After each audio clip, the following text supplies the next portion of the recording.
Today we'll probably be finishing up on the maxims. A few stragglers we want to go over. I want to start in the Gibson's book this time. Gibson, section 35, that's page 55 in the PDF or page 29 in the book. That's section 35, page 55 in the PDF or page 29 in the book of Gibson's. Before we start Gibson's, what is equity? The question. I think it is answered. John Bouvier said it the best in the Institutes of American Law in 1882, volume 2, subsection 3724, paragraph 4. Now on to the Gibson's book, Treatise on Suits and Chancery, section 35, page 55 in the PDF or page 29 in the book, section 35.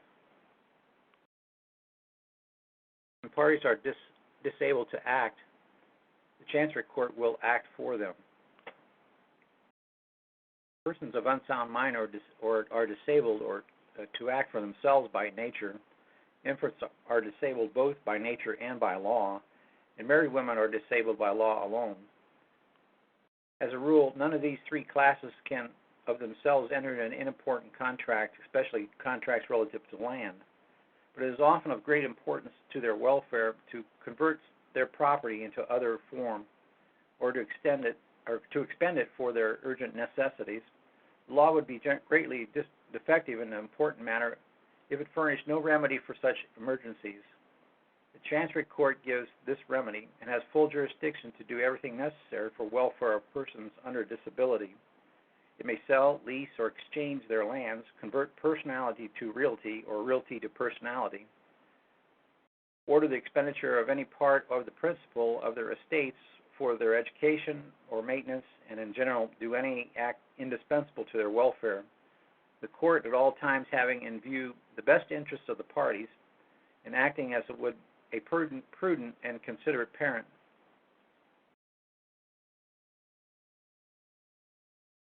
Next, section 36. When Chancery has jurisdiction for one purpose, it will take jurisdiction for all purposes. This maxim is not always so broadly stated in the reports, the text, and textbooks, but in the light of the Act of 1877 extending common law jurisdiction of the Chancery Courts, there can be no doubt upon the correctness of the rule as given. Pomeroy states the rule thus: where a court of equity has obtained jurisdiction over some portion or feature of controversy, it may, and in general, proceed to decide the whole issues, and to award complete relief, although the rights of the parties are strictly legal. The final remedy granted is of one kind and may be conferred by a court of law. The reason of the rule is the duty of the courts to prevent a multiplicity of suits, and the court of equity delight to do complete justice and not by halves.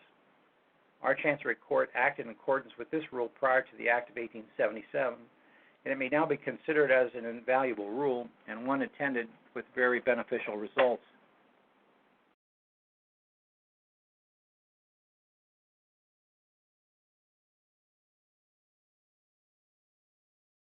Where suits are brought to enjoin the further prosecution of a pending action at law, or the enforcement of a judgment recovered at law, either on the ground of some equitable defense not cognizable by the law courts, or on the ground of some fraud, mistake, accident, or other incident of a trial at law, which rendered the legal judgment inequitable.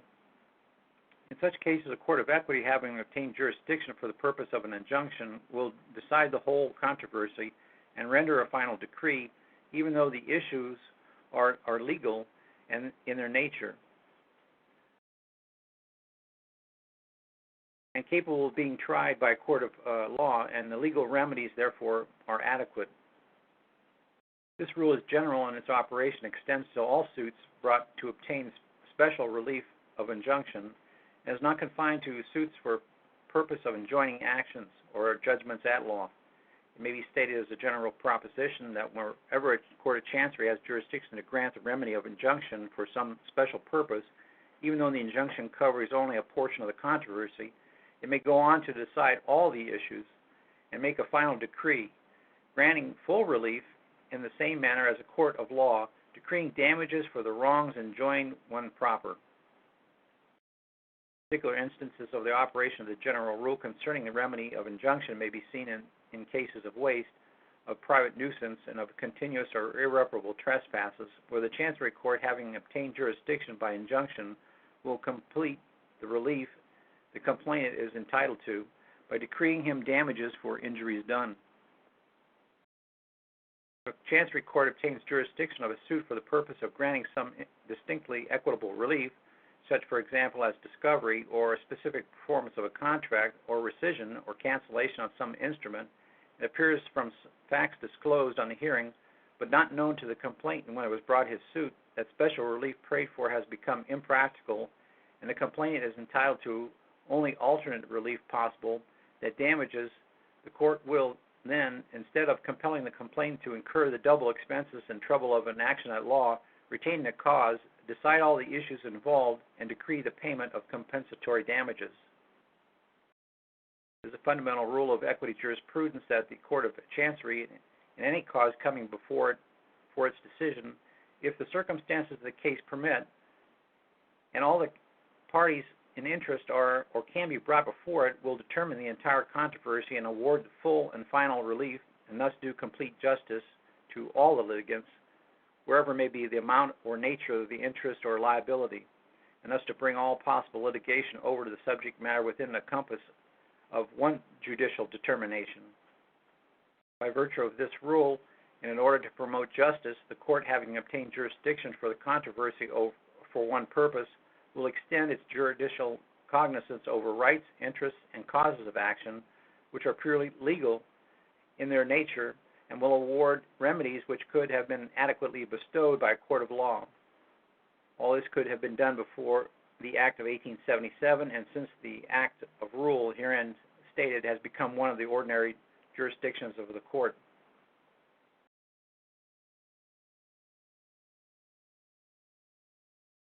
Next, Section 37. The Chancery Court never loses its jurisdiction by implication. Exactly what effect our Constitution has on the stability of jurisdiction of Chancery Court has not been determined.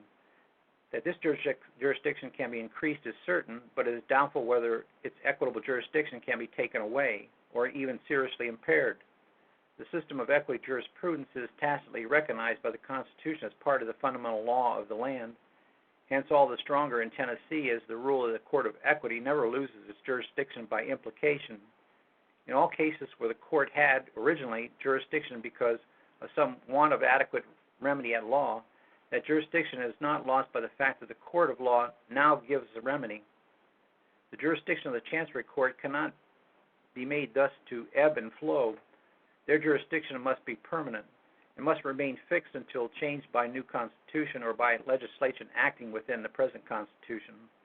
The common law judges cannot diminish the inherent jurisdiction of a court of equity by enlarging their own jurisdiction. And when the legislature enlarges the jurisdiction of the common law courts, the rule is well settled that unless the statute shows clear legislative intent to restrict or abolish the jurisdiction of Chancery courts, such jurisdiction will continue unabridged. For without some positive act and just interference is that the legislature desires the jurisdiction and equity to remain upon its old foundations.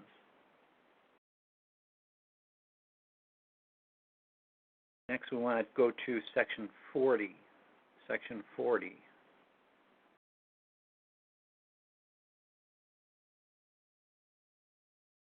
Section 40 is on page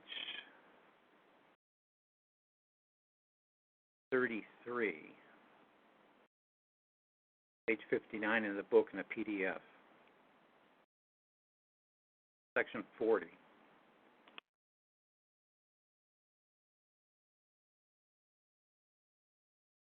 Section 40. Courts of equity will not tolerate any interference with their officers, process, or decrees by the courts of law.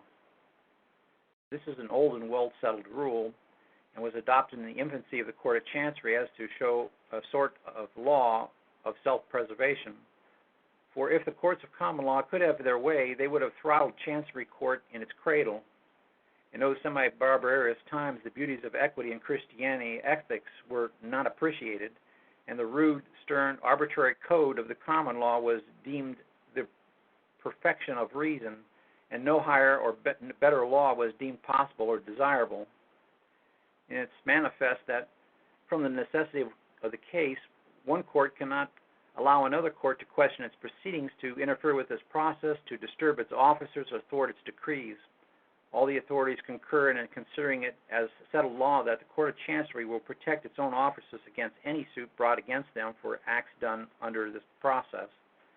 This rule applies to receivers, sequestrators, and all those other officers acting under the orders of the court, and any interference with them will be deemed a contempt of court and punishable as such.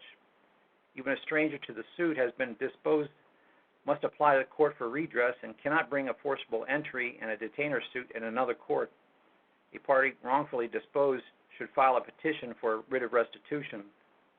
Every court must have an inherent power of enforcing its judgments and decrees, and surely no tribunal can this power more properly belong than to the Chancery Court. And in general, if any person suffers any injury in consequence to an order or proceeding of the Chancery Court, or by reason of anything to which has occurred in on the execution of its process, he must apply to that court for redress and not to a court of law. If the matter complained of involves a question of jurisdiction or of a validity of the effect of its order or the process, the Chancery Court will never allow such a question to be carried for a decision to a court of law, but will, in its discretion, either itself give redress to the party aggrieved or permit him to proceed at law as justice and convenience may require.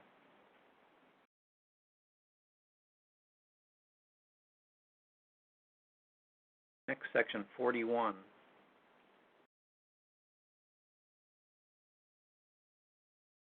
Maxims of adjudication generally considered. Now, in Phelps' book, we've been using it as the main centerpiece to spring off of in the previous shows. And he breaks them down into the enabling maxims and the restrictive maxims, or two classes or two doctrines or divisions of the maxims. That's how Phelps splits them up. And then he groups them into subgroups, and each subgroup works within itself. But now the Gibson's book here, this is another way of looking at the maxims at a different position, from a position of adjudication. So now this maxims of adjudication generally considered. In the adjudication of the question that arises in equity, it is seldom that any statute is determinative, and not always that any decision of our Supreme Court is applicable, and hence the Chancellor is forced to rely on the rules of practice and pleadings and the maxims and principles of law and equity and in his guides. These rules, maxims, and principles are generally so thoroughly incorporated into his judgment that he uses them unconsciously in making a decision. But if his opinion is written and analyzed, it will often be discovered that these rules, maxims, and principles control the decision.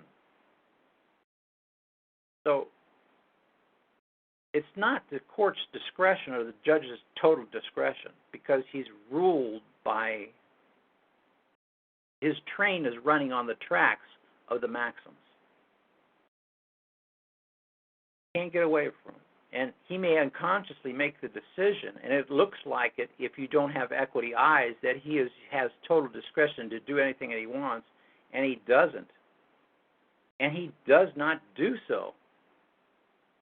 It may look like it to you because you don't have equity perception of what he's doing, but he is acting totally equitably.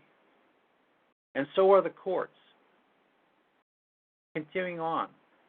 The principal maxim in which the Chancellor acts in adjudicating the equitable matters are the following, which might be designated as the 12 tables of equity. Now, there's a likened to analogy of the 12 tables of the Roman law, but the key word is analogy to. Analogous to. Number one, equity acts upon the person. In other words, forcing him to do what his conscience requires. Number two, equity will not suffer a wrong without a remedy. Number three, equity imputes an intention to fulfill an obligation. Number 4, equity acts specifically and not by way of compensation. Number 5, equity regards as done which ought to be done. 6, equity regards him who seeks equity to do equity. 7, equity regards the beneficiary as the real owner. 8, equity delights to do complete justice and not by halves. And 9, equity acts for those disabled to act for themselves. 10, equity looks to the intent rather than to the form. 11, equity delights in equality. And 12, equity requires diligence, clean hands, and good faith. So some of these maxims have been considered in the preceding article, being also maxims of jurisdiction. And also I might add that we have gone over these in depth in the studies in the previous shows, so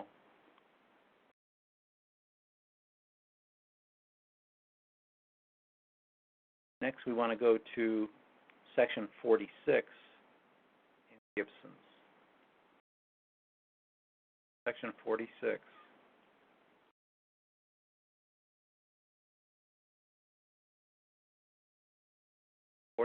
That's page 40 in the book or page 66 in the PDF.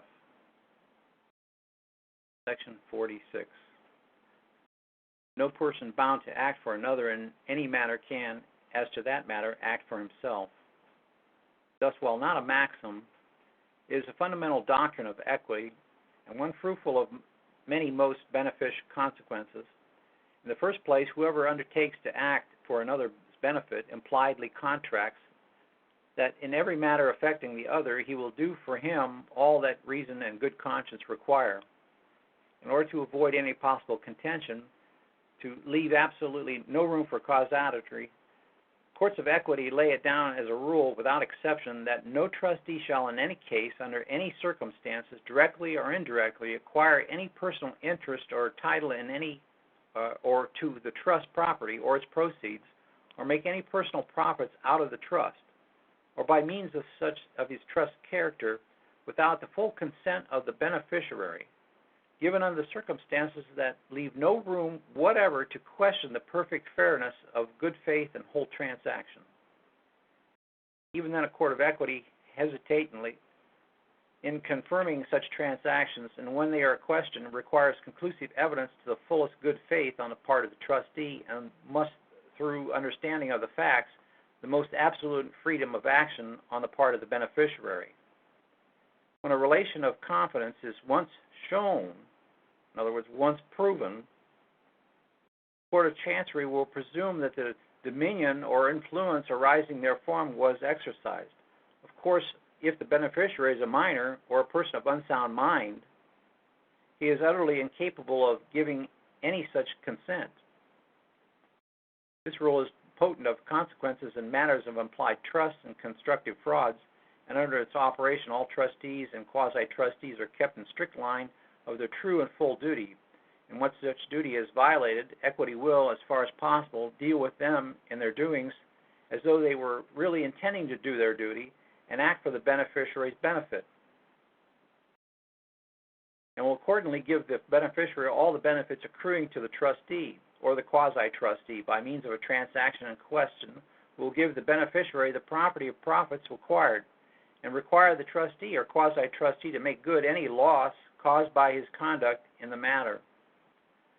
The reason of the rule is the trustee can never act for himself in any trust matter, and is necessary of absolutely removing him from any temptation to violate his full duty, and the imminent peril of allowing him to occupy a situation wherein he may have occasion to doubt when he might or might not act for himself, and when he must or may act for the beneficiary or person confiding in him.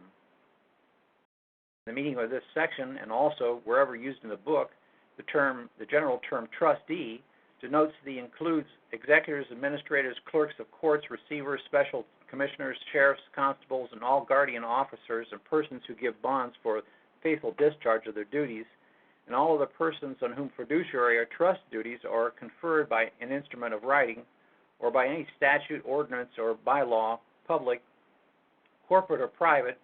And the term quasi-trustee denotes and includes husband, wife, parent, person in parental situation, attorney, guardian ad litem, next friend, partner, agent, business manager, clerk, steward, secretary, treasurer, bookkeeper, auctioneer, consignee, bailee, physician, spiritual advisor, the promoters, president, directors, or other officers or managers of a corporation or association, vendor, creditor, principal debtor in case of suretyship, and in general all persons who undertake or assume the character of confidential advisor or managers of another's affairs, or who occupy the position or relation that enables them to greatly influence the action of those relying upon them, or who in any way acquire influence and abuse it, or possesses others' confidence and betrays it.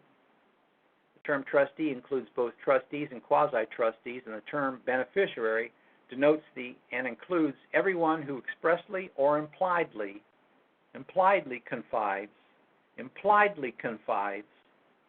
or trusts his property, business affairs to another, and everyone whose benefit an express or an implied trust arises, or a constructive fraud can be declared. Boy, now that sure leaves out a lot of stuff, and it sure includes in a lot of stuff.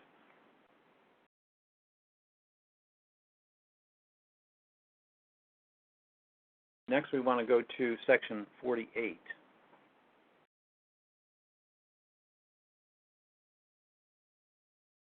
Section 48, next page. Equity will undo what fraud has done. Fraud, in the sight of a courts of equity, vitiates every contract or transaction to which it enters at the election of the injured party. And the court will not only undo what fraud has done, but will treat acts as done which fraud prevented from being done. All courts require good faith in dealings between men and reprobate bad faith.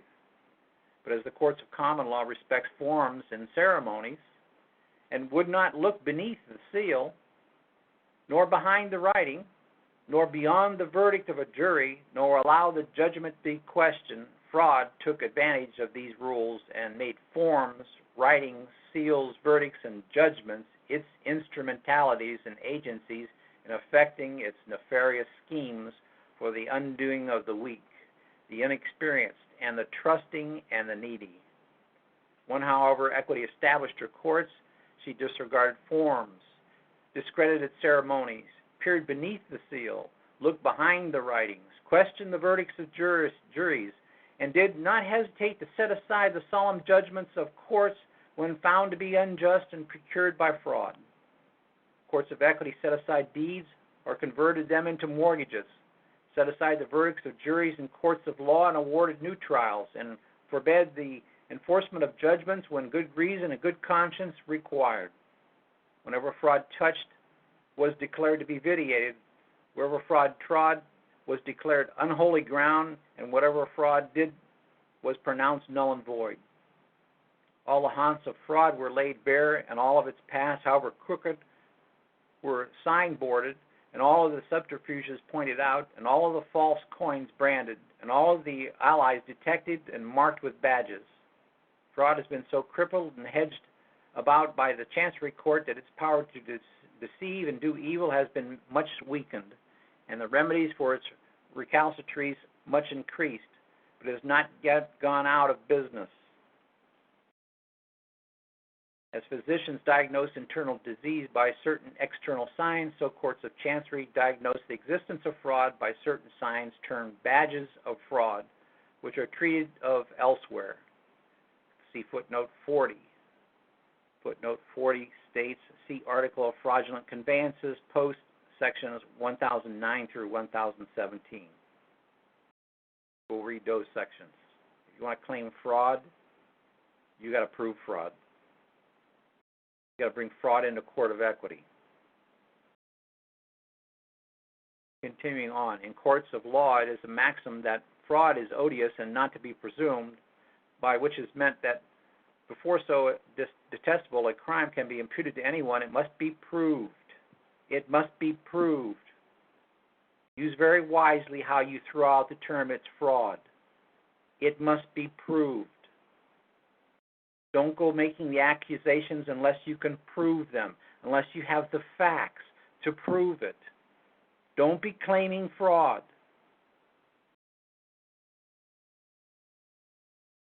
Continuing on, but courts of chancery, while considering fraud more odious than do courts of law, they nevertheless in certain cases presume fraud. That is, certain states of facts are considered in chancery incompatible with an honest purpose, and when proved or admitted, fraud is presumed.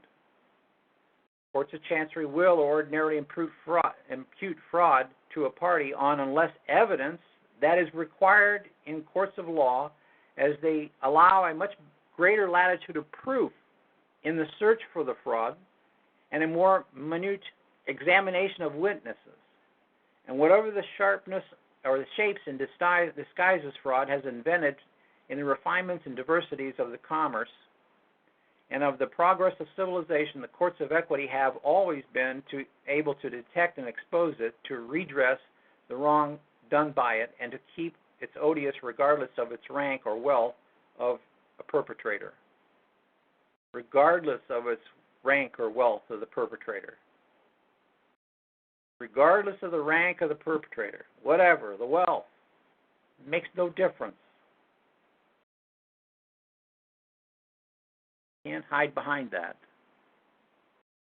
Next section, 50.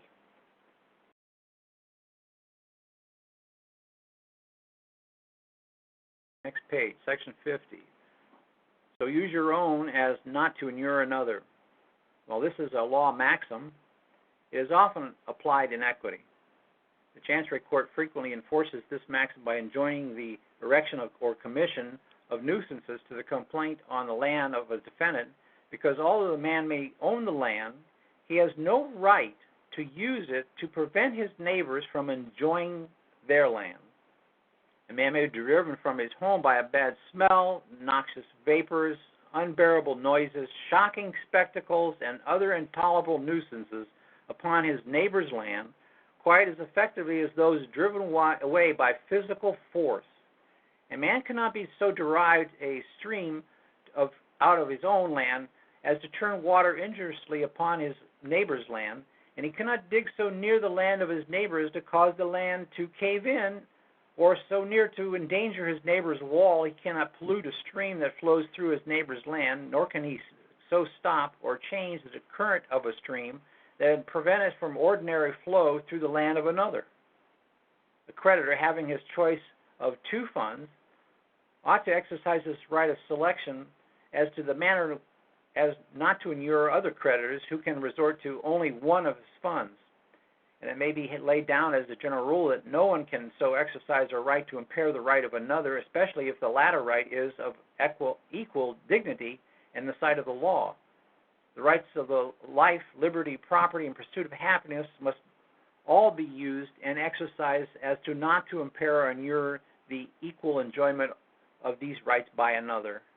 The Chancery Court will, on due application, enjoin the defendant from so using his property or so exercising a right as to inure the property rights of the complainant. You just can't do, well, this is my land, I can do anything I want with my land. No, you can't. Not if it's affecting the rights of others.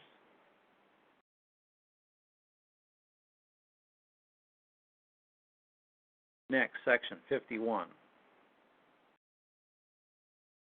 No one can take advantage of his own wrongs. In vain should he seek the aid of equity, who has violated equity. Such a person in the sight of a chancery court has unclean hands. And if a person could take advantage of his own wrong, it would be a double bribe to commit the wrong.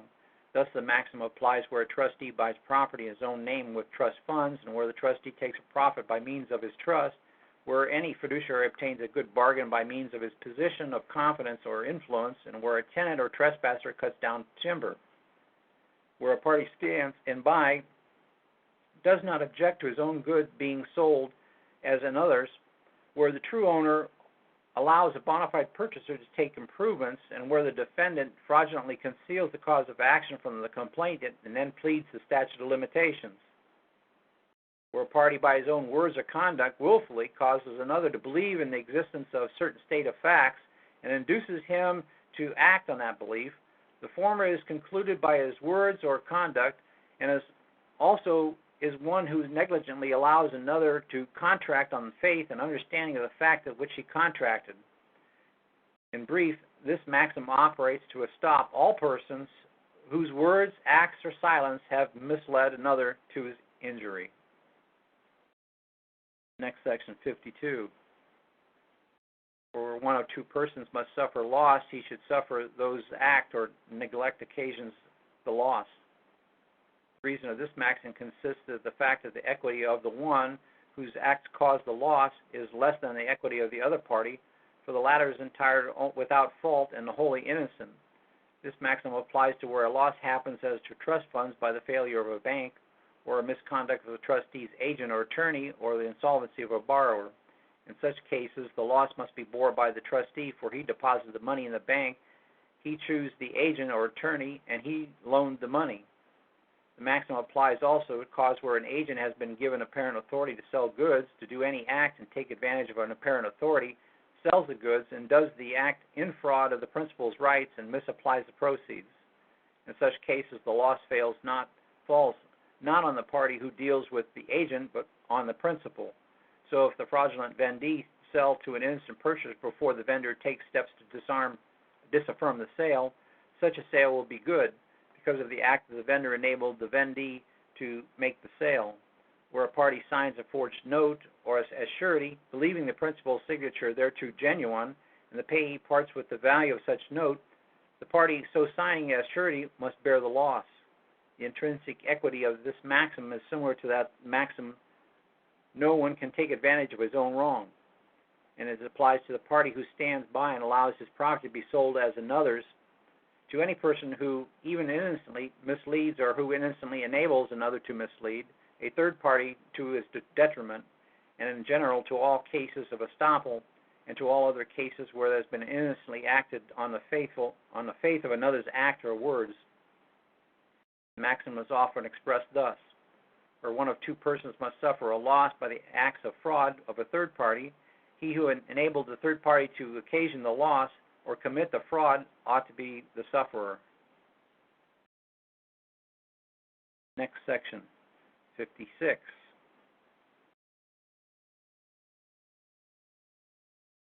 I have this one underscored, so this one is a more important one here.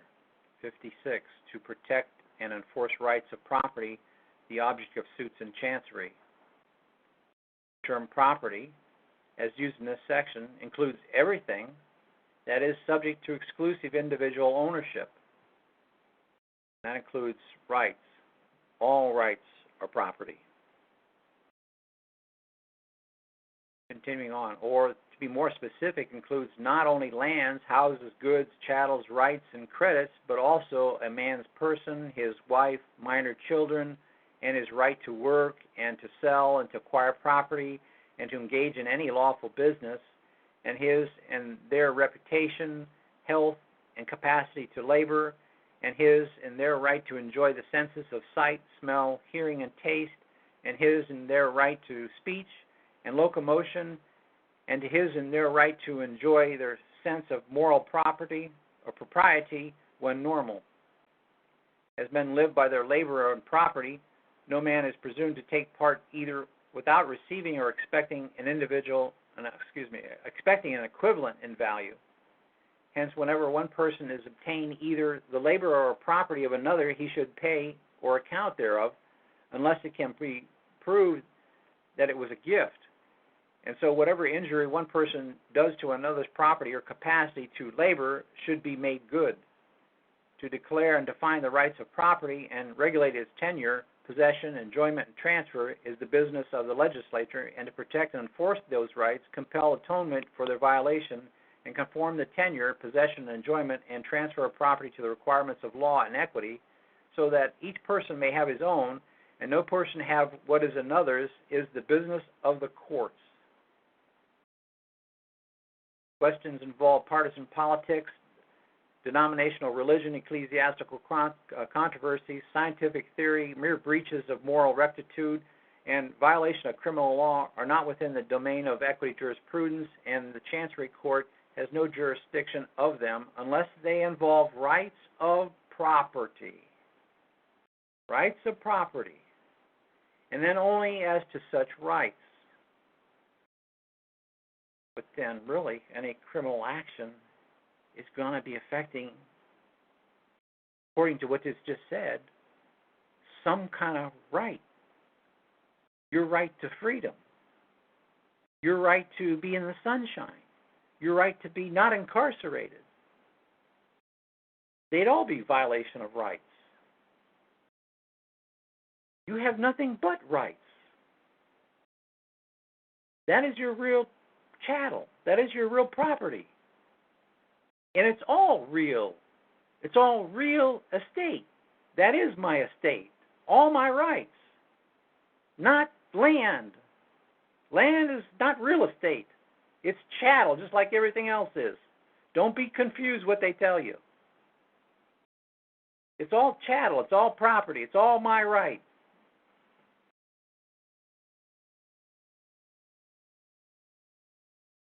Next section, 57. Equity regards the beneficiary as the real owner.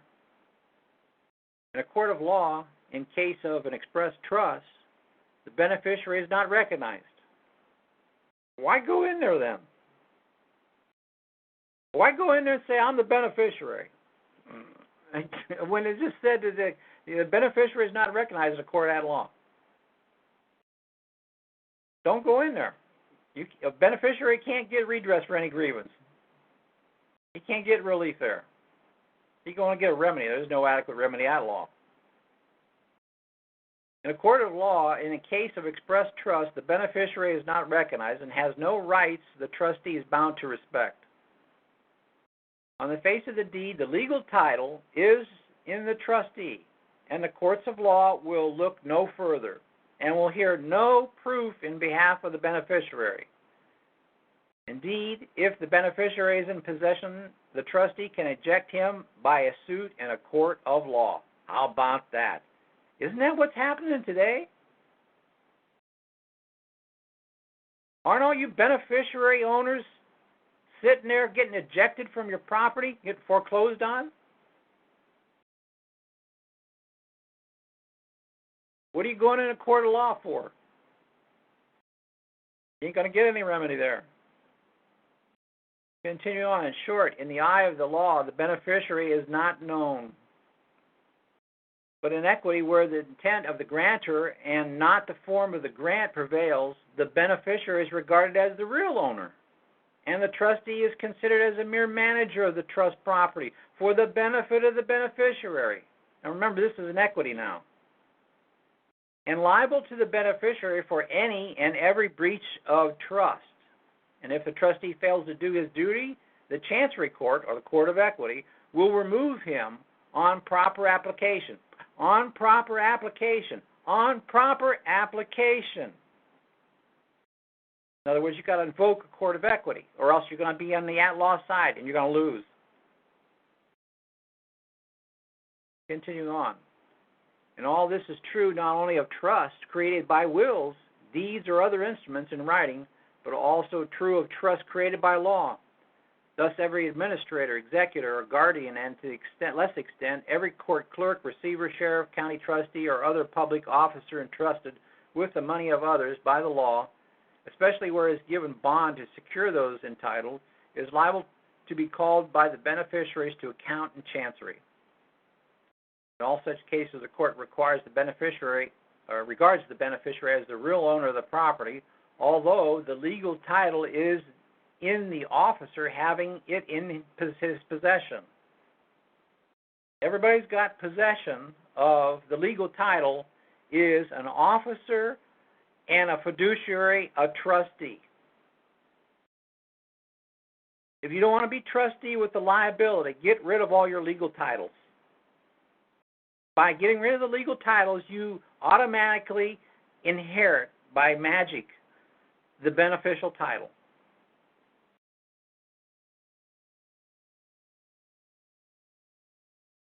Next paragraph.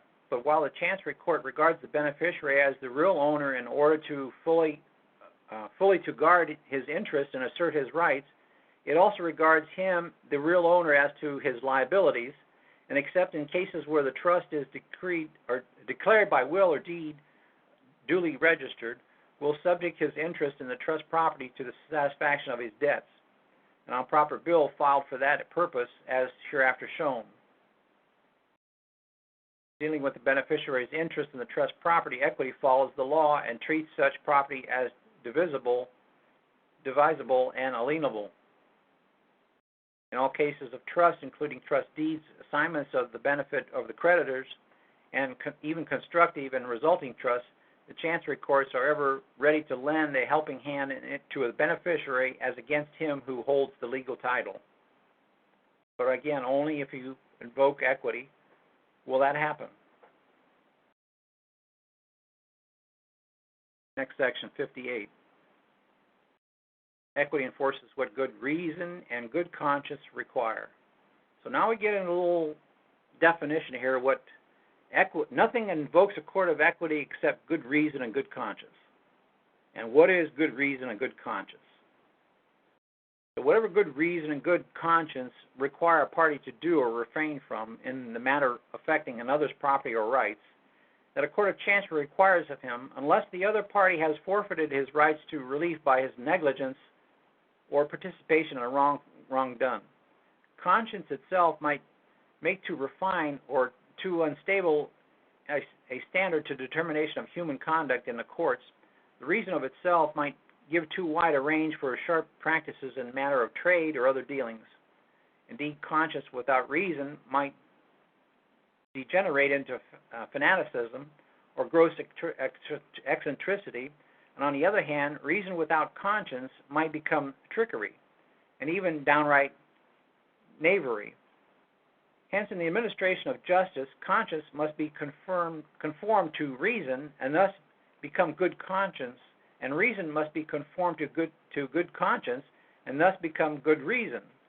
And whatever good conscience and good reason unite in approving is the interest approach to the perfect justice man is able to attain.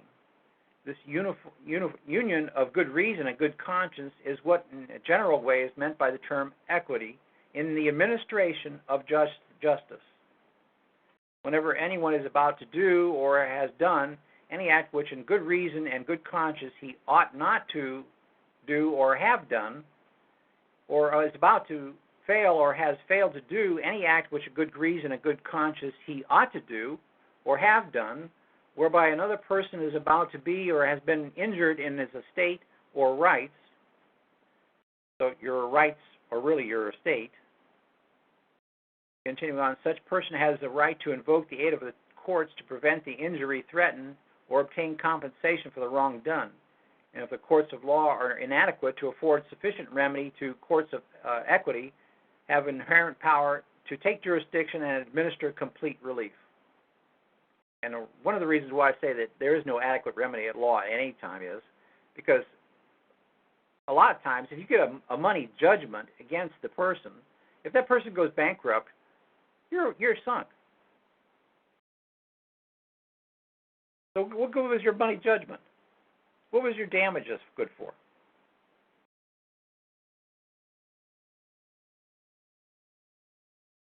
Besides, there's no real lawful money today anyway that pays anything. All it does is mount more debt up. So we got a judgment out of the court that created a debt that was added more to the debt pool already, and now we got double debt, triple debt, quadruple debt, unsurmountable debt mounting up, and it's a millstone around every one of our necks, and we're sinking by it all under the weight of the national debt. Creating more liens and applying them as set-offs. That doesn't solve your problem. That adds to your problem and everybody else's problem. You're injuring your brother if you're a Christian. Whether you think you are, you are.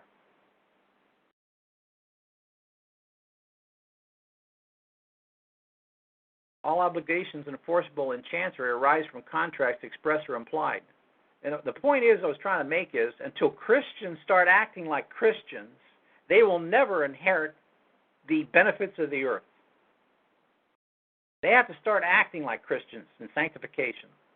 You may have the spiritual priesthood in heaven allotted to you, and equity looks at it as already being done, but you will never get the inheritance of the earth until you start acting.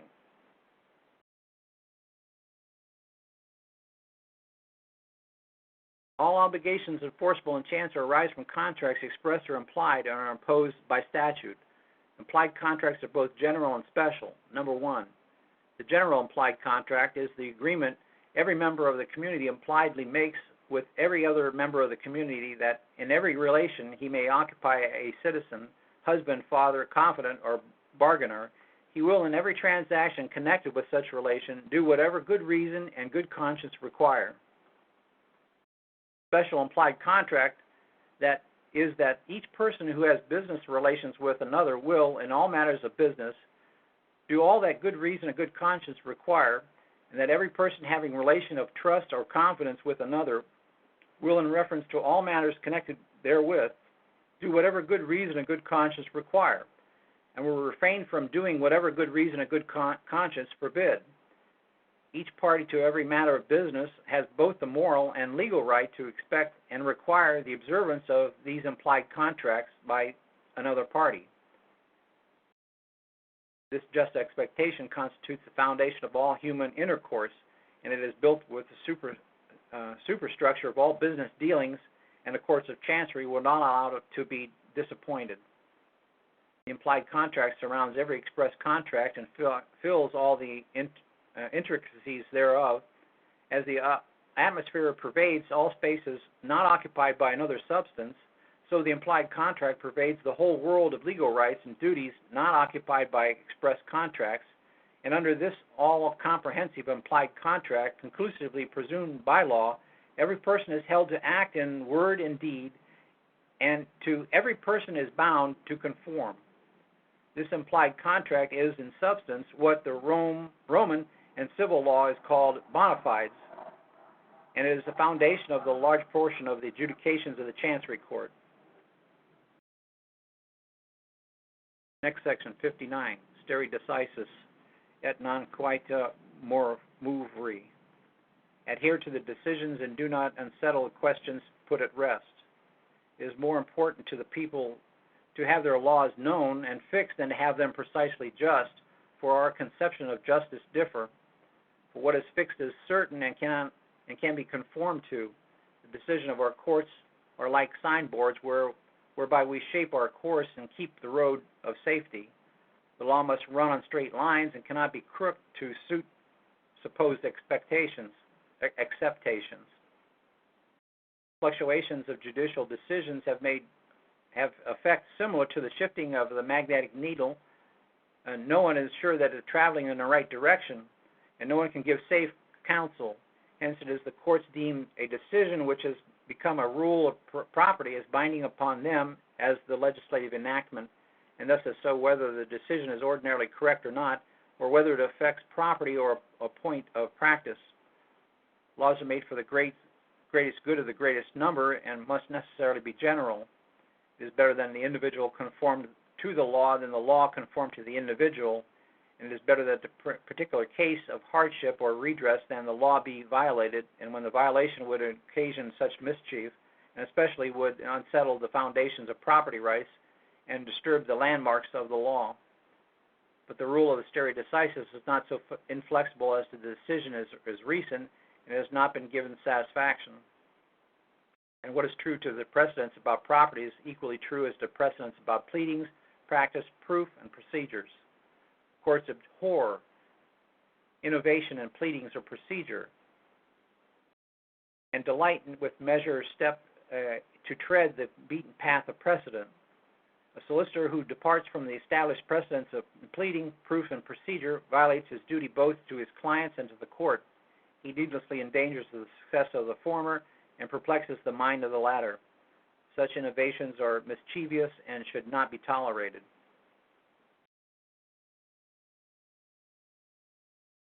Next section, 60. No one should be condemned without a chance to be heard. This is a fundamental maxim in equity jurisdiction. Has always been scarcely observed. Indeed, it is principally found in natural justice of the universal application that no man can proceed against a court without notice.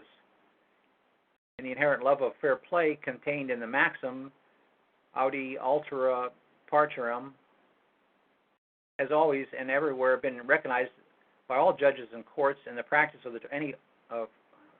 all tribunals is to render judgment against no one without giving him a chance to be heard in his own behalf. The law delights in giving to every man a day in court to make his defense, and where the law otherwise no right be certain, no property safe, no possession secure, fraud would reveal in triumph, and trickery would supreme over good faith. No principle of common law is more sacred than no man shall be deprived of his property by the judgment of the court without personal notice, and that he be impliedly therein.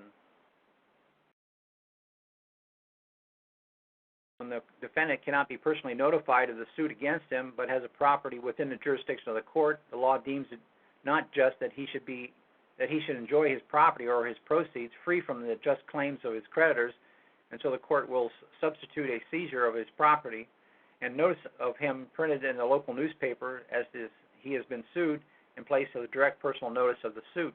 But even in such case, so anxious are the courts to do everything in their power to give the defendant actual notice of the suit against him that they require his property to be actually attached and due publication therein to be made before they will dispense with the service of subpoena upon him.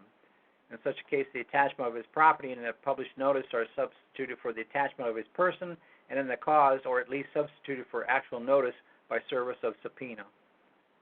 We shouldn't be running from our obligations and our duties just because we can't make the payments, because we signed the agreements that we're going to perform a certain way. I'm sorry because you don't have the money and you don't have the FRNs to make the payment, but you made the agreement. Don't be sorry losers. You made the obligation. My Bible says when you sign an obligation, when you say yes, let your yes be yes and your no be no. I don't think it's very honorable for Christians to say, oh, it's all fraud, when you're the one that committed the fraud and you're the one that breached the contract. If you don't like the results of the contract that you signed, don't sign the contract.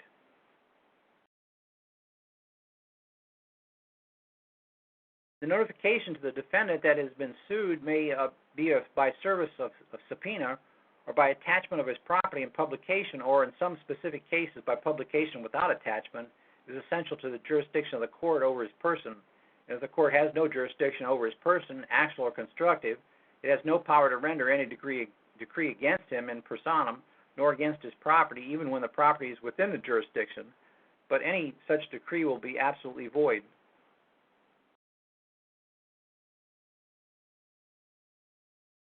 Now we want to do section 62. A couple pages down, page 60, or no, section 62, on page 52. Section 62, maxims applicable to the practice of the courts. And I'm just going to do number 1. 62, number 1. Non appaturibus et non estibinibus endum est ratio. In other words, what does not appear in the record and what does not exist in fact are one and in the same in law. Courts have act upon nothing that does not duly appear in the record. Courts of law may hear and determine. I'm going to say that again. Courts of law may hear and determine, but courts of chancery must see. Courts of chancery must see and determine. Hearing, you have a hearing at law, but the courts of chancery sees. They cannot take cognizance of oral statements unless and until reduced to writing in due form and made part of the record. In other words, in chancery, there is no oral testimony. Everything has to be in writing and given to the court. It's all done what the court's going to see. If you don't have it in a form that it can see, it ain't going to get through into equity. The other side, at law, speaks and hears. Whatever you speak in court, it hears, does not see. That's why you go to a hearing at law. Continuing on, the chancellor cannot regard his personal knowledge of men, characters, or facts, for these are not in the record. Non fuerit quod notum sit judici, si notum non sit in forma judici. This maxim is sometimes more tersely expressed thus. Boy, my Latin's working out here. Quod non apparent non est. In other words, what does not appear in the record does not exist so far as the suit is concerned. So let me go over this one more time. What does not appear in the record and what does not exist in fact are one and the same in law. Courts can act upon nothing that does not duly appear in the record. Courts of law may hear and determine, but courts of chancery must see and determine. They cannot take cognizance of oral statements unless and until reduced to writing in due form and made part of the record. The chancellor cannot regard his personal knowledge of men, character, or facts, for these are not in the record. So this maxim is sometimes more tersely expressed, the Latin one there, as what does not appear in the record does not exist so far as the suit is concerned. NOI, SOI. SOI being the record of the material fact to support your NOI, your claim. Without an NOI, SOI, you don't have a case. And that concludes tonight's. We've just finished up an extensive study of the equity maxims. And what I'm going to do now tonight is I'm going to do a series summary and go over a few things on those maxims, point maybe a few things out before we start a new series. So we'll be starting a new series, and that'll be private versus public next week. But today we'll finish this up on the Maxim series, and we're going to be still doing some reading out of Phelps' book, so grab that. So Phelps, in his book, he breaks down the maxims into two groups. He breaks them down to enabling, and of which there are 8 maxims, and he breaks them down to restrictive, two classes or two divisions or two groups, enabling and restrictive. And of the last part, the restrictive, there are 6. So 8 in the enabling section and 6 in the restrictive section. Now Pomeroy uses it a little bit differently because he's looking at it from a different perspective. So, for example, Pomeroy uses 2 divisions. He treats them as jurisdictional, number 1, and second, as to adjudication. So he breaks them down a little bit differently.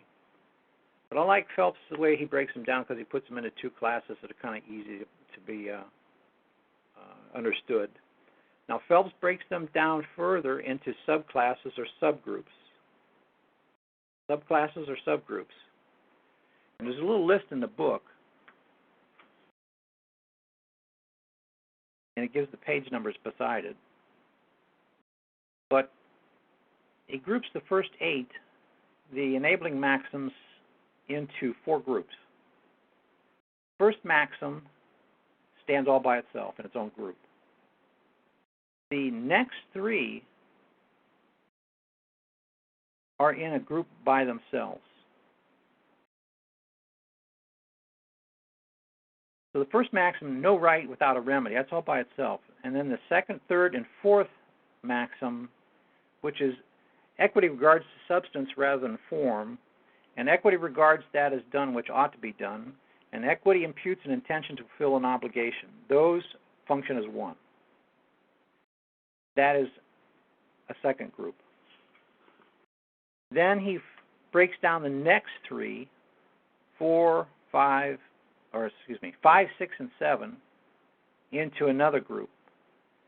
Equity acts in personam, equity acts specifically, and equity prevents a multiplicity of suits. Those are broken down into another group. And the last one, the eighth one, is equity. Equality is equity, stands by itself in its own group. So there are 4 subgroups in the enabling section. And if you look at them that way and keep them as you use them, use all of them in the group that apply. Now we move on to the restrictive ones, of which there are 6, and those are broken down into 3 groups. The restrictive maxim, number 1, equity follows the law, is by itself. The second group is number 2 and 3, which is between equal equities, the law will prevail, and between equal equities, priority of time will prevail. Those two are functioning together in their own group. And now you have the last 3. He who seeks must do equity, number 4, and number 5, he who comes into equity must come with clean hands. And 6, equity aids the vigilant. Those 3 function together as one in their group. So you have 3 groups in the restrictive and 4 groups or 4 subgroups in the restrictive. Now the next thing I want to point out is that literally, if you read these maxims literally, just the maxim itself, you must know and understand the maxims because the literal meaning is not what it says. You must know and understand what the maxim says. And probably one of the biggest one is on the restrictive side, equity follows the law. The literal meaning of that means not that at all. Although in a sense it does, because equity just leaves it laying right where the at-law side adjudicated. But it looks at it as being, it's going to avoid it or sidestep it and go completely around it and leave it where it laid. And it's going to do whatever it wants. It's going to judge an equity however way it sees it. So in one way, you could look at it and say that it avoided, but yet it didn't change it in any way. It just avoided it.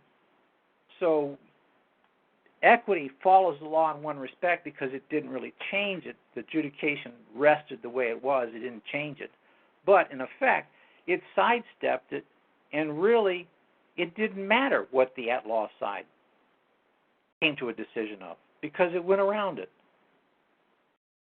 And one of the examples I like to use, I believe it's out of the Snell book, is where the older heir to the will of the estate got the whole estate because it was per the will of the deceased and left his younger brother with nothing. At law, that was purely legal and right. And that was adjudicated as being at law, and then equity says, okay, we're going to follow the law, we're going to leave that lay, but we're going to avoid it. We're going to sidestep it, we're going to go right around it. And we're going to say, since you have the whole estate and left your brother penniless, equity looks at it and says, that is not fair. You must be the trustee now, and you must pay your younger brother's bills. So equity's maxims might not be literally exactly what they say. And you must know and understand the maxims by reading the text and studying the text, because it may reveal something totally different than what you think it is. And there are others in there.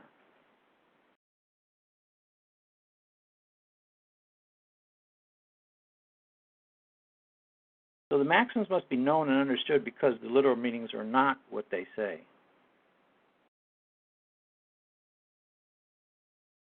Also, I want to point out that this whole series should be included with, along with the study that we did prior to this, and we'll post the date in the chat group, what exactly those dates were.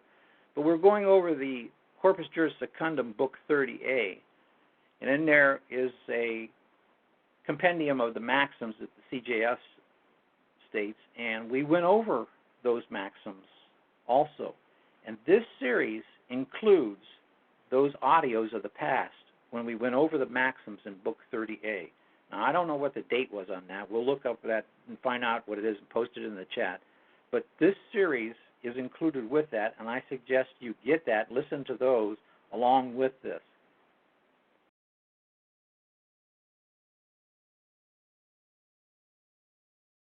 So now I want to go over some of these maybe a little more specifically.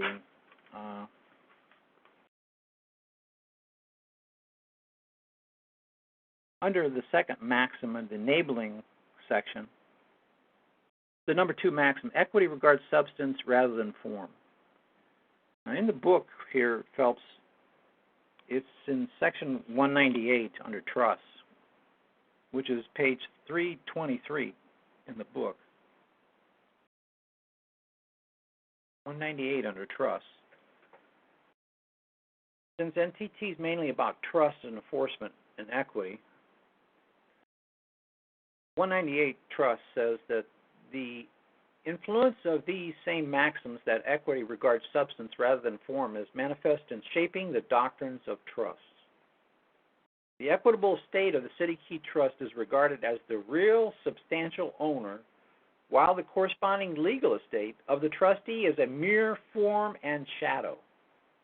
And that's a footnote 6 there, which is really Pomeroy's book under section 975.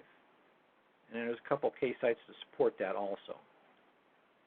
Continuing on, the duration of the trustee's estate is measured by the substantial objects and purposes of the trust.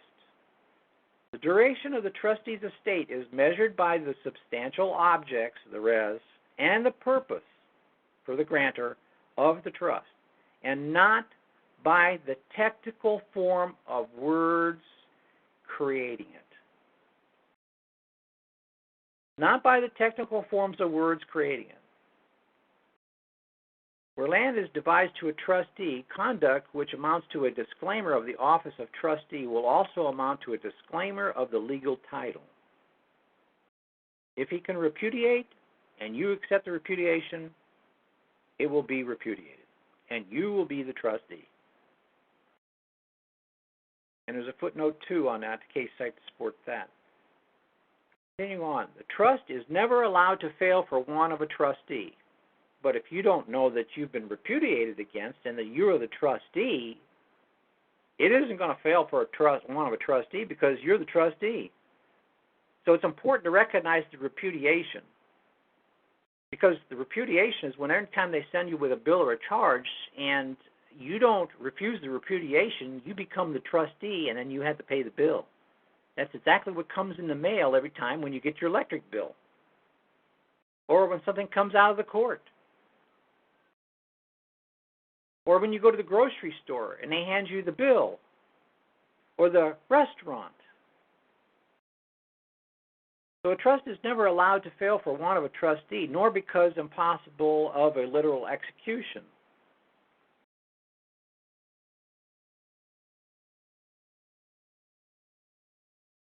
Okay, now the next maxim, number 3, the equity regards as done which ought to be done. I want to jump to conversion. And that's section 206, or page 331 in the book.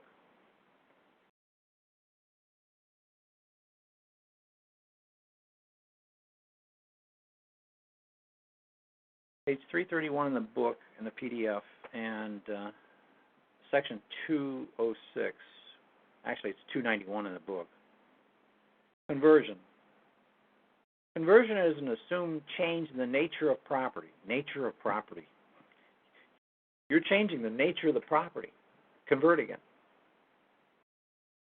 You're changing the nature of the property from beneficial to legal. That's what conversion does. Conversion is an assumed change in the nature of property by which certain purposes real estate is considered as personal and personal estate as real. Now, I like the way they do a switcheroo on these terms here. Real estate, which, it makes it sound like, land is real, and all your personal estate is not real. But yet here it does say that. Real estate is considered as personal as real. There's no difference between real estate being land and personal estate being everything else. They're all one and the same. They're all chattel. They're all real. And it's all part of my estate. And it's all transmittable and descendable as such. In such cases, the first step is to find in the will or other instrument of trust an expression of the intention that the money shall be invested in land or that the land shall be sold and turned into money. Now, I could say that that's really not necessary, because if you gave the trustee broad powers, it would be assumed that he has the power of conversion. I really don't need to specify it as he has it, because if I grant him broad powers, he has the power to convert. And if I tell him, do whatever is necessary to pay my bill, that includes conversion. So continue on. When once that intention is sufficiently expressed, the accidental circumstances that the money has in fact not been laid out in land, or that the land in fact not sold, can have no effect in equity. No effect in equity. At law it does, but not in equity. Equity, which regards that as actually done, which ought to be done. And now I want to jump into the executory contracts, the next section, 207.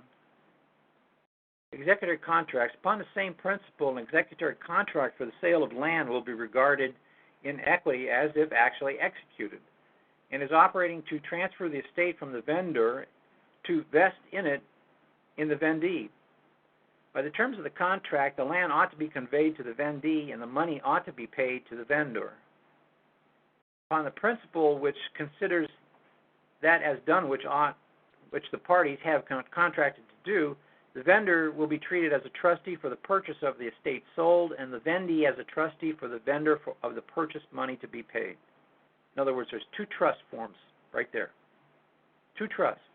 Two trustees. Vendee is in fact considered as the owner of the land, and although the legal title may still remain in the vendor, he holds it merely as trustee for the purchaser, with a lien on the estate as security for any unpaid portion of the purchased money. The practical results of the doctrine are important to both parties. Both parties. That you get your enforcement on the performance of the second trust. In the interval between the contract and the deed, the vendee, even although none of the purchase money has been paid, must bear any loss, such as by fire, his interest being an insurable one, which may happen to the property, and is entitled to any benefit which may accrue to the estate.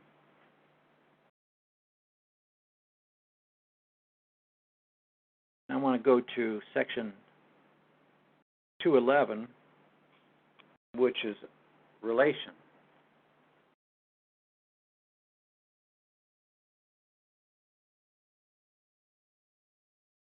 Relation is the key. Relation is the key. Because if the first thing you don't do is determine what relation that you're talking about, your equities between the parties are going to be all screwed up. You won't know which way the equities run between the parties. And it could be actually opposite what you think, because most relationships look similar. That's what Gilbert's book said on trust. In the beginning section, it says you got to do the trust test to find out whether or not you got a trust. Because just because somebody says it's a trust doesn't mean it's a trust. Just because I include trust verbiage in a trust document does not mean that that is an actual trust. It must meet the trust test. If the elements are not there necessary to form a trust, then there is no trust, even when you call it a trust. And that sets up specific equities between the parties which run only in one direction and one direction only. And under a trust, it's totally different from all other relations because the other relationships all demonstrate different equities, how they run different directions, opposed to trust. Now, this is the lead up into really public and private. Because if you don't understand what is public and what is private, you're going to get the equities all messed up. How the duties run and how the rights run. Which direction do they run to what parties? And the relation is the key determining thing to find out what type of relation you have. And it boils down to two relations, public and private. Private is trust, where the equities run one direction and one direction only, and all the other relationships are all public, which runs opposite to trust. And these people out there who are teaching this trust stuff, I'm going to name one particular, it's this new guy on the block, this guy named Dean, whatever his last name is. He is totally off. He's commingling everything that he does. So if anybody's listening to this guy, don't listen to it because he's totally wrong.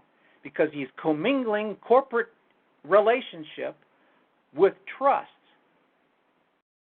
He's talking about estates being under executor, which are public. He's talking about corporations, which are public. The equities run one direction in this type of relation. Executor and corporations run one direction, but under trust, it's opposite.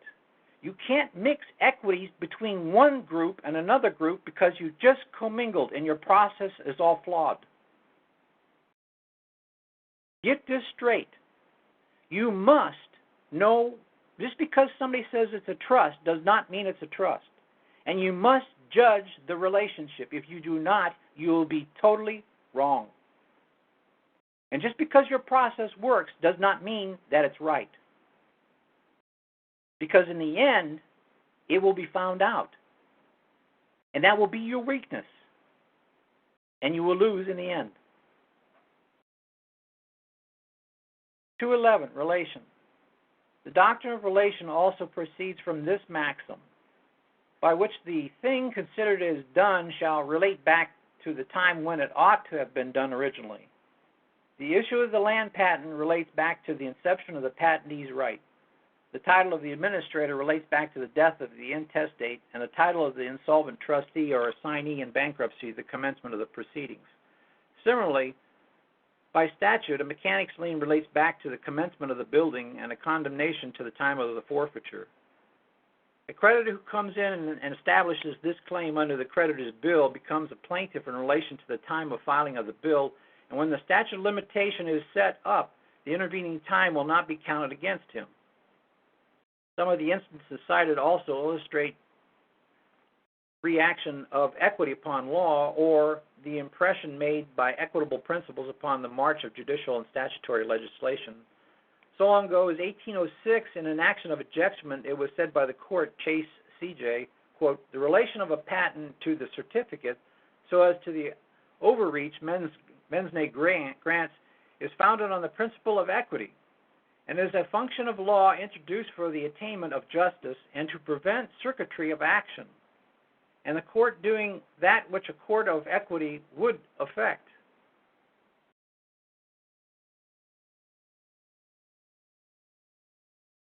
So pay attention to the relationship, because the relationship is key, because especially when you're signing your name. Because what you sign your name to, you give credence to. You sign your oath and make it your oath. And let your yea be yea, your no be no, and don't change your word, because Christians, when you don't honor your obligations, that's not honorable to God.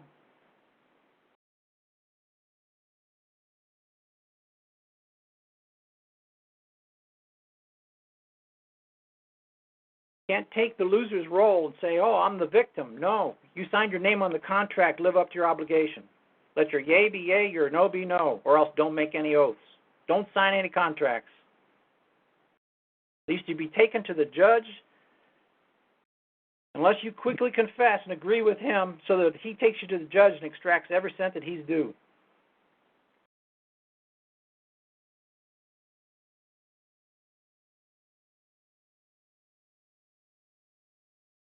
So that's on relation. Also, you might want to go into Lube's book. That's L-U-B-E. Lube makes a fine book, and I forget where the section is, but he goes over relations pretty good.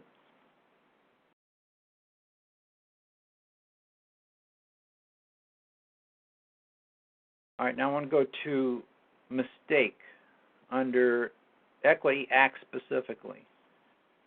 That's section 227 or page 354 in the book.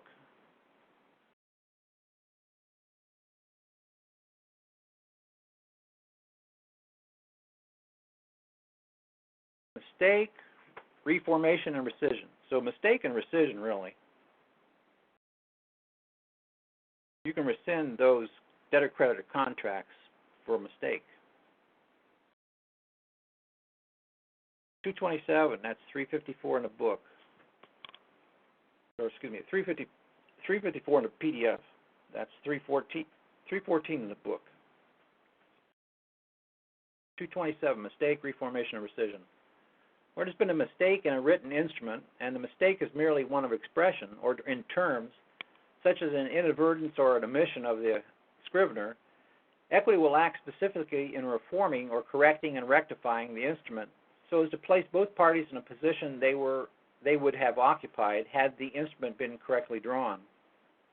To warrant the remedy of reformation, the mistake must have been mutual, or if unilateral, the mistake must have been introduced by some act or omission of the defendant. Well, unilaterally, the mistake, I never knew of my rights, of something different, so I did a debtor-creditor contract. But now I understand it's all about trust, and there was a trust that was formed. So that was my omission, my act of omission as the defendant. The mistake also, if not admitted, must be established by clear and satisfactory proof. He who makes the claim must always prove the claim. NOI, SOI, NOI, SOI. You don't include the SOIs along with your NOI, you got no claim. You have a frivolous complaint. It's all conclusory pleading. Oh, it's all fraud. It's all fraud. No, don't state anything that you haven't already proven. Don't come up with making accusations of fraud unless you can prove it. In fact, I wouldn't do it unless I've already proved it. Otherwise, you'll be having a foot in your mouth. And they'll come at you for making false claims.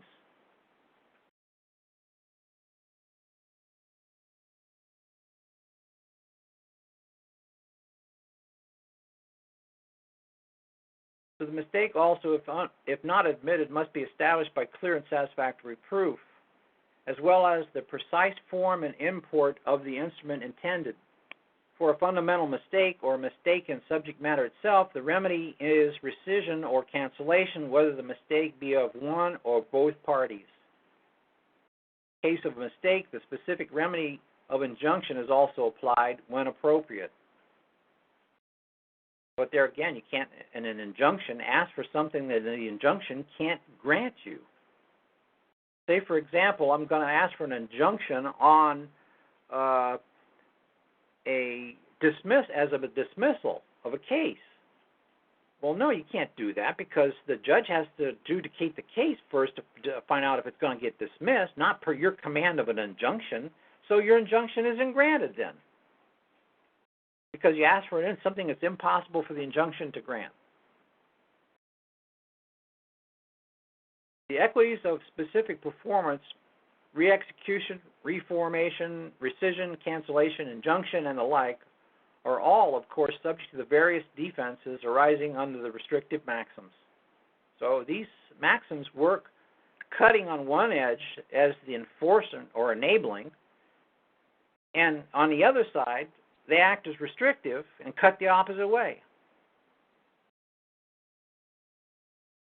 So learn to use the sword of equity wisely. You can't get cut.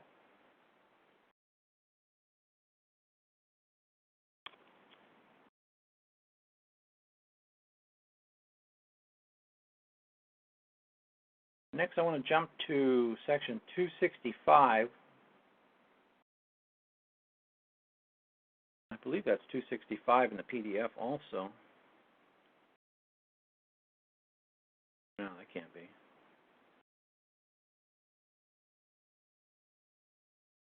Can't be 265. Oh, we want to go to section 265. Section 265, the ignorance of rights. Searching for it here. Okay, 265. Section 265 is 366 in the book or page 403 in the PDF. 403 in the PDF.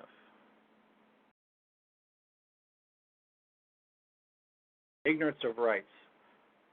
One of the most frequent of all excuses for delay is ignorance of rights, whether of fact or law. Footnote 1 there. Where the equitable claim is founded on fraud of the other party, laches is no defense so long as the fraud remains undiscovered. In a reduced form, the same principle has been introduced by statute and in all actions at law, where a party has a cause of action of which he has been kept in ignorance of the fraud by the adverse party, the right to bring suit shall be deemed to have first accrued at the time on which such fraud shall, or in ordinary diligence, might have been discovered. In equity, especially as between trustee and city key trust, when the defense of laches is met by this excuse, the burden of proof is not upon the plaintiff to show ignorance, but upon the defendant to prove that the plaintiff had knowledge. Prove that they got notice and they had knowledge. But a tenant cannot plead ignorance of a title under which he holds, and if parties will accept the statements of the others as the effect of the deed without taking the trouble to examine for themselves, they are liable to the defense of laches.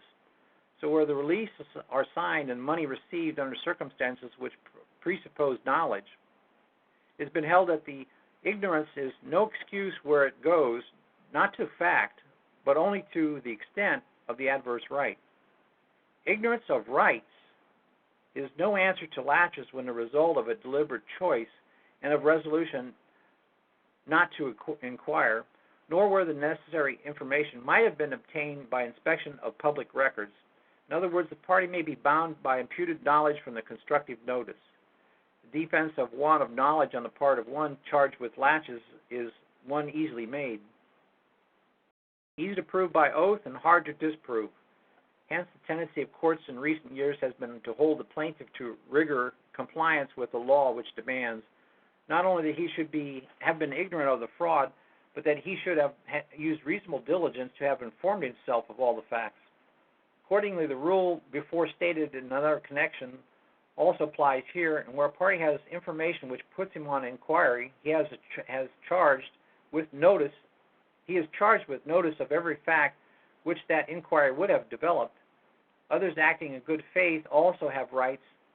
The world must move on, and it is the intent of the community that controversy should have an end. On the other hand, a set of key trust is entitled to repose confidence in his trustee and is not bound to inquire whether he has committed a fraud upon him unless there's something to arouse suspicion. I'll read that again. On the other hand, the set of key trust is entitled to repose confidence in his trustee and is not bound to inquire whether he has committed a fraud upon him unless there be something to arouse suspicion. The trust is the only private path through this minefield. That's why we use trust. Not just this one particular reason, but for quite a number of other many reasons why trusts are far superior and to be used in the private as the private path. It is the only one safe haven that all the rich guys use. Learn to use it. Private trust. So that pretty much concludes it. So equity really is, from the private side, is lawful. And like lawful money, it is the real thing. And what is public now is legal and not lawful, but equity controls and reaches into the legal side and corrects it or avoids it altogether. Now, Lewin Books says on page 19 that anytime there's a conflict between equity and law, equity always wins out. Equity is the far superior venue. This series, again, I want to mention, must be included with the book 30A that we went over in the past. I don't know how many sections of audios we've got for those. But we went over the book 30A and CJS, and that it should be included with this series. Maxims must be known and understood because the literal meaning is not what they say. And I like the way Phelps breaks these down into 8 enabling and 6 restrictive, and he breaks down each of those 2 divisions or heads into subgroups or subdivisions, of which under the enabling there are 4 groups, and all the maxims within the group must be used together as a group if you can. And the 6 restrictive ones are broken down into 3 groups. So now I want to point out one thing in closing, and that's the enforcement maxims.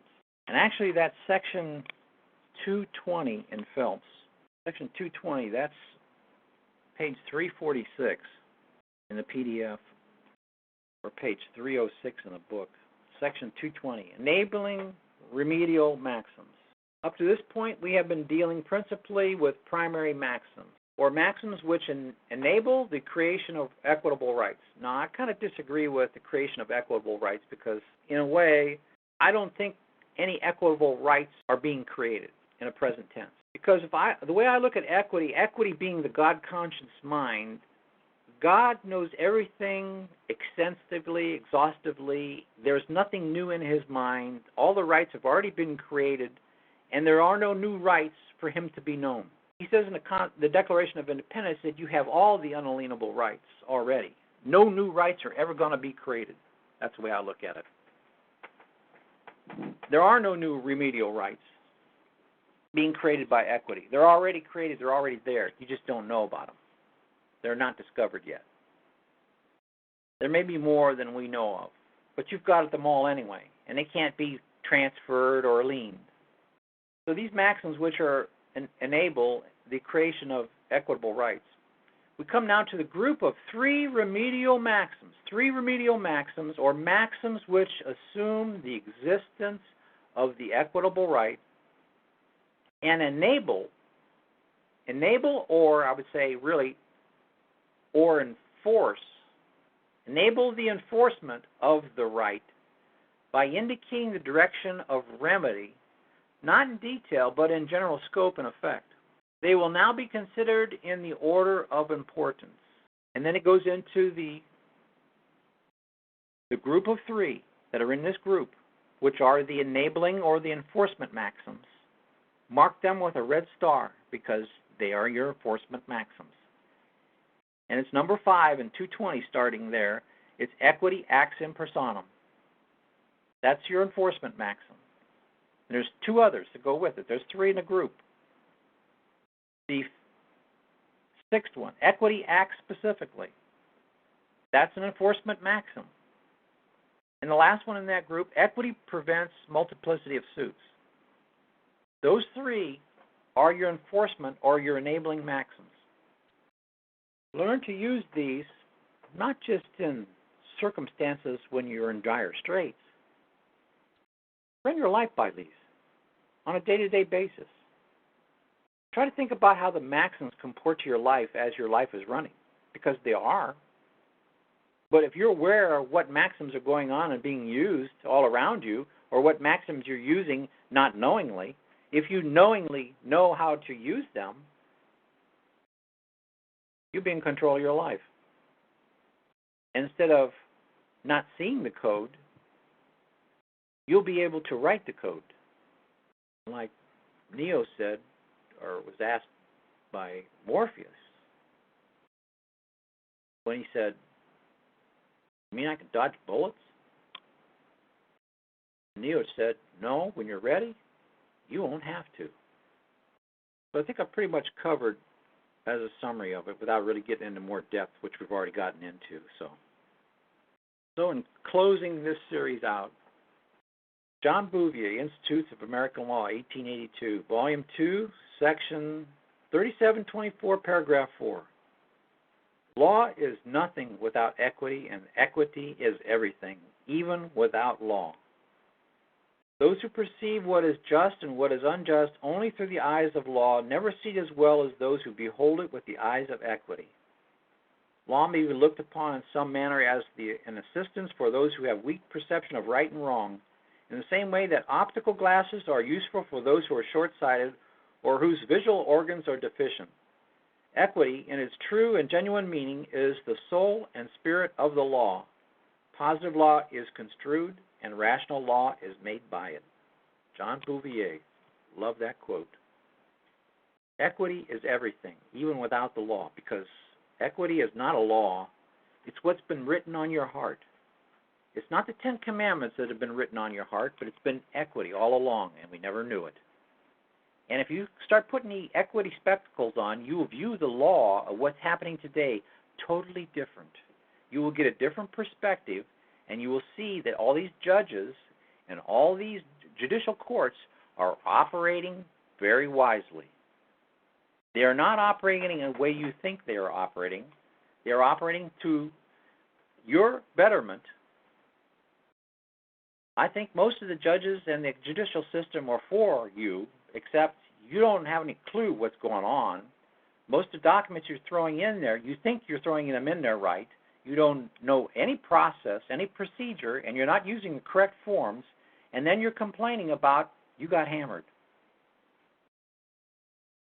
One thing I see here that's happening, that our bills in equity, it's not that we just have to form the indentures right and we form the trust.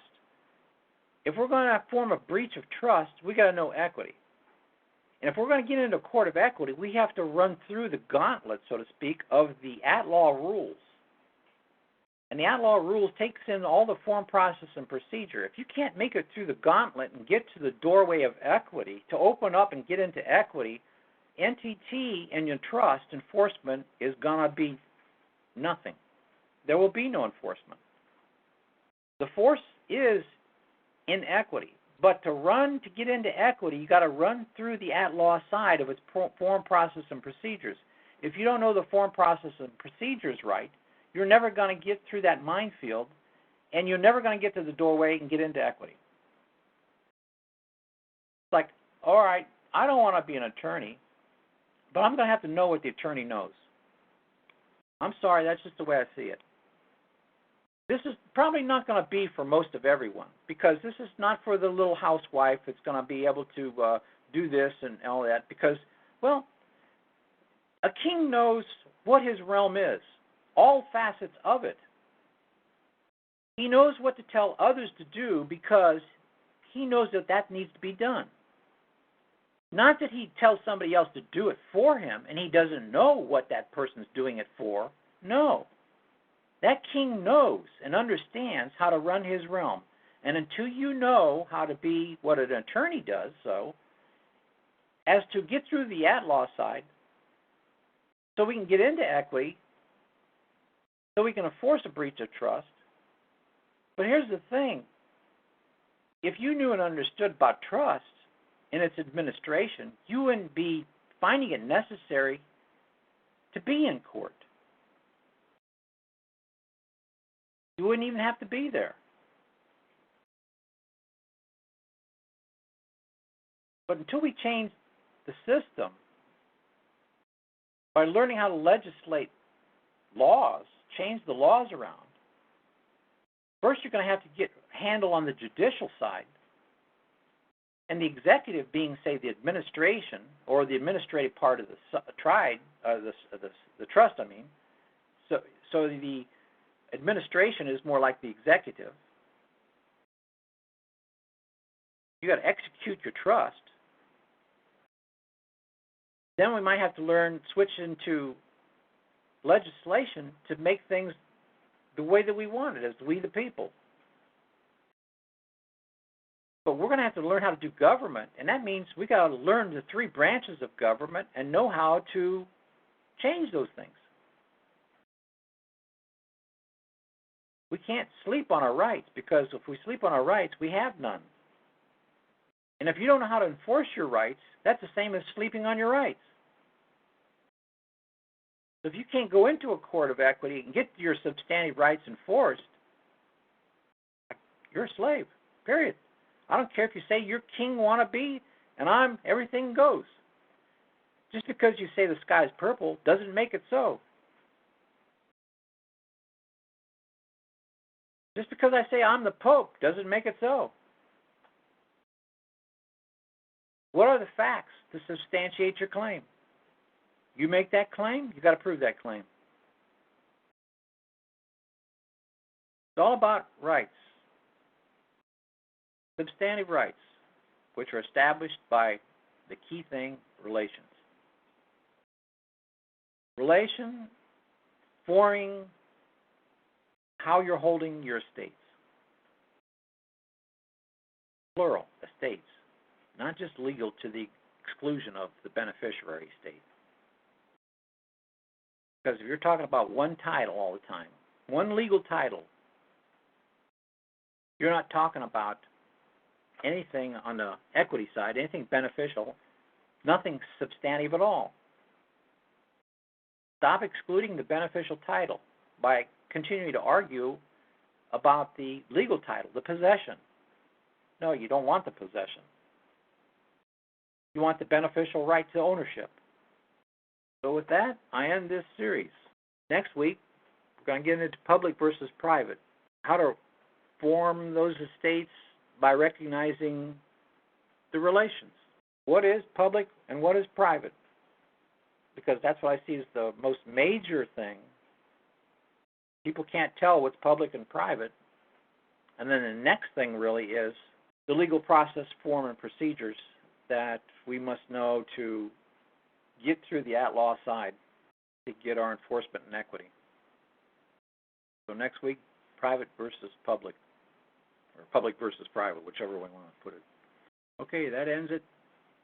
So let's go to Q&A. Press star 8 for raising your hand. State your name and where you're from. Star 8. Hi, Kristen. Yes, who's this? Techie first. I got a guy in B.C. that I've been working with. I'm in Canada, and he won an equitable decree, so which was quite surprising, because what was it? Okay, well, just to give some background, Canadian Bank had something in collections, and then it ended up in small claims court, and they got a judgment. He filed a motion to withdraw the default judgment. This guy was discussing it with me at the same time, and I had been helping him for a few weeks. And I always had an understanding of trust to some degree, not understanding that it was private, but I understood the concept of trust.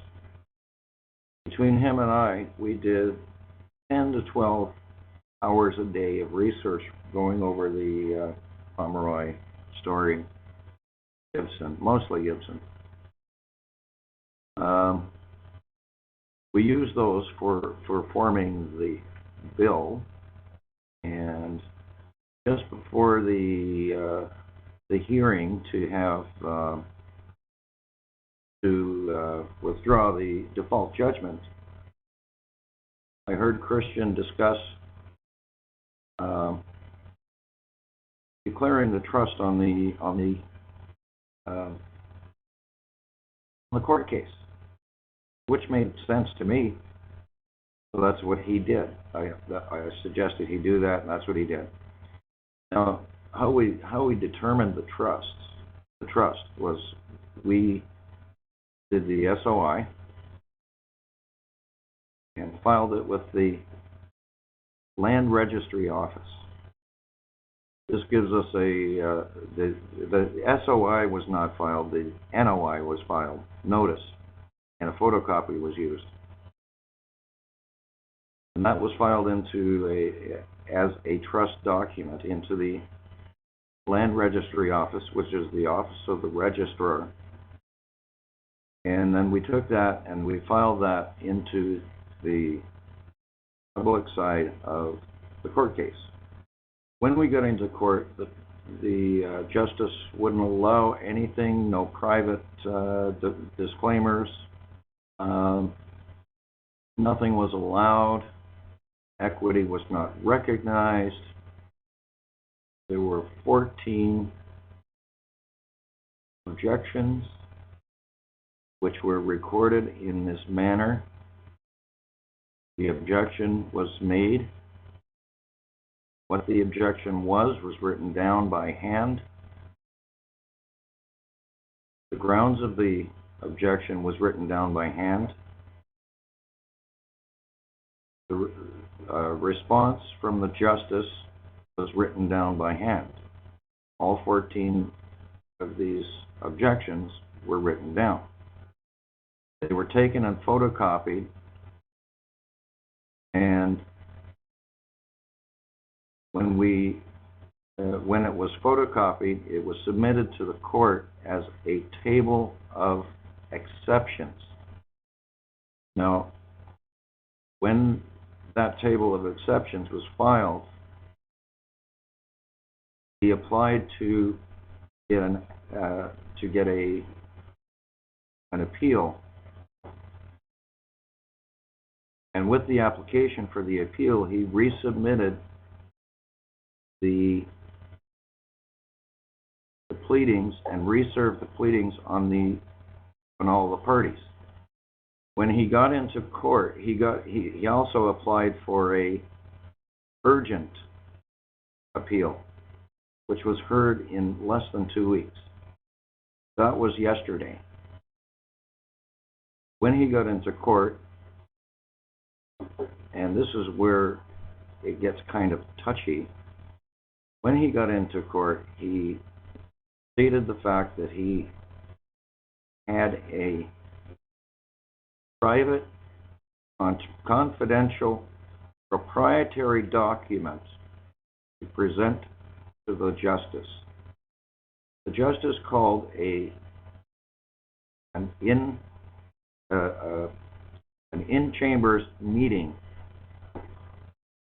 and in the in-chambers meeting, which took 45 minutes of an hour long,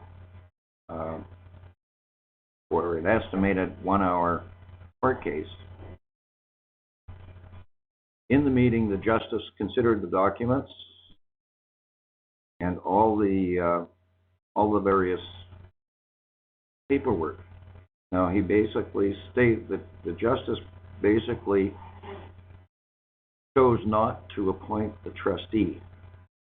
He studied the documents and determined the trustee by the actions of the characters. He also validated 2 resulting trusts aside from the equitable trust that was expressed. At which point, they went back into the court after doing the research and appointing the trustees. And the record shows that the enforcement of a decree to put the proceedings into a protected or into a sealed file due to the private, confidential, protected, or proprietary character of the documents. So the record basically states that the guy picked up the justice said that he would set his hand to it,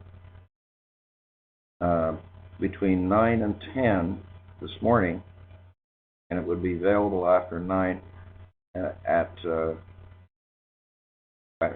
10 at the clerk's office. What he picked up at the clerk's office were two documents, a public record and a private record. The private record cannot be discussed, but the public record states that there is a decree of injunction against publication of the documents, which I thought was pretty telling. And then the public document is all blank, 14 pages of blank pages, and then the judge's signature. Now the private document is 14 pages. So basically what happened is the judge took the ball and ran with it and dealt with it so it cannot be heard again, and making several enforcement decrees. So basically that's what happened. Well, congratulations on your win on the NTT win there. For a $200 debt, they have a very large payment that's decreed to be paid. So whatever is private, you really can't talk about? Exactly. Yeah. The 14 pages I can't talk about. And we were imperfect because we didn't have a clue what we were doing in the first section, and then we sort of put a lot of work into it. That's the quick fix. We put a lot of work into it. Time. Okay, let me ask you this. How much time-wise maybe that you've spent, and how many days at this have you been, or weeks or months? Well, we had been at it for like 2 or 3 months. Fortunately for him, that for this guy, is that he made mistakes in terminology and actually ended up invoking trust. But no matter how imperfect it was, and it was, and again, the justice said, I see 3 trusts here. Well, he was only claiming 1, but if the justice saw 3 trusts, he wasn't going to argue. What it boils down to is these actions that he took, and his statements on the transcripts, pretty much told the story of intent. He went into that justice's office armed with the proof, and he went armed with the law, with the authorities. So, do you think anybody can do this? Anybody can do it. And the most important thing to be careful of is how to deal with the public and the private. Keep them separate. Yeah. So once I got the public and the private, and even after I started understanding it, and I got discussing things with like in Skype with Faith to Trust. You know what I find very interesting as well as very informative? Yeah, well, see, and again, how you explained that there was a public document with 14 pages of blank with, at the end, the judge's signature, and then a private document with 14 pages on it that made up what was missing on the other side. Yeah, that was exactly. It just wasn't in the public record. Yeah. The only thing that was in the public record was a record of the decree that was being enforced. There's the proof of your true jurisdiction. The 2 separate sides, the at-law side being the public, and the proof being the private side exists and its equity. But when I'm teaching, I get people that ask for, well, have you got documents? Have you got samples of documents? Now, I will read off my documents, some portions of my documents, so that I can convey to someone what I did. Where did you get your documents from, though? I created them. Well, see, most of the stuff in this case, we got from Gibson's and that. And you better be able to argue it. So you better understand what you're writing. If you make a writing, you better understand it. But thank you very much for that success story. It's pretty amazing. And I think the key to Christian was wanting to know why you had success. And it was, I think, your dedication. And you ate, slept, and lived trust. And, yeah, absolutely. I mean, and you followed along, and you were creative enough to just follow something that worked. And you had the faith to do it. So, I mean, the proof is in the pudding. And as Christian wisely pulled out, mirrored in the public was what was in the private. It's just that the private can't be seen in the public, so you have 14 blank pages. Yeah. Which is a perfect balance for what exists in the private. So that's pretty cool. Well, it's pretty telling. It is. Well done. Yeah. Not in case others want to come on, I happen to be reading a synopsis of Maitland's Equity because I needed to get a different view on things, and he's quoting Lewin, and I'm talking about and then I read this synopsis in the afternoon, and then Night Train at 8:18 last night posts the Witten versus Murray, and it blew my mind. So I just want to, Christian, if you don't mind, let me bounce off you what I see in the judgment that came out of that appeals court in Georgia from 2004, and is that all right with you? I'm looking at the words, and whereas a year ago they would have said one thing, today they mean something completely different. And is it okay with you if I see if I've seeing things differently? Yeah, go ahead. Uh-huh. Please. Thank you so much.